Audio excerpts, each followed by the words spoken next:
ඔයාලා තාමත් ඇඟිලි ගනිනවද? එහෙනම් අහගන්න ඩයිස් මෙතඩ් එක. මේ මෙතඩ් එක හැබැයි ලොක්කොන්ට නෙමෙයි පොඩ්ඩොන්ට. හරි. සංඛ්‍යා එකතු කරද්දී එහෙම නැත්නම් ඉලක්කම් එකතු කරද්දී අපි කටුවැඩ පොතේ අපි සාමාන්‍ය විදිහට එකතු කරනවා. සමහරක් වෙලාවට ළමයි ඇඟිලි ගනිනවා 1යි 2යි 3යි ඔය විදිහට ඇඟිලි ගනිනවා. ඉතින් මෙහෙම ඇඟිලි ගනින්න නැතුව අපි කටුවැඩ කරන තැනම එකතු කරගද්දී මම පොඩි කාලේ පාවිච්චි කරපු මෙතඩ් එකක් තියෙනවා. ඒකට මම කියන්නේ ඩයිස් මෙතඩ් එක කියලා. ඒකෙදි කරන්නේ මෙන්න මේ වගේ.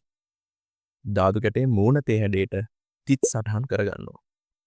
1 2 3 4 5 6 කියන සංඛ්‍යා වෙනකන් අපිට ධාතු කැටේ මූණත පාවිච්චි කරලා හදාගන්න පුළුවන්. එතනින් එහාට මෙන්න මේ විදිහට ඔයාට කැමති විදිහට හදාගන්නත් පුළුවන්. මෙන්න මේ විදිහට තිත් ලකුණු කරගන්න ගම ඔයාට ඔයාගේ එකතු කිරීම කරන්න පුළුවන්. උදාහරණයක් විදිහට 5 එකතු කිරීම 7 ගත්තොත් එහෙනම් අපි 5 කියන එක දානවා. එහෙනම් 5 6 7 8 9 10 11 12. මෙන්න මේ වගේ විදිහට ඔයාට එකතු කිරීම සරල කරගන්න පුළුවන්. ඇඟිලි නමන්නේ නැතුව. මෙන්න මේ වගේ ටිප්ස් දැනගන්න සිම්පල් මැත්ස් එක්කම එකතු වෙලා ඉන්න.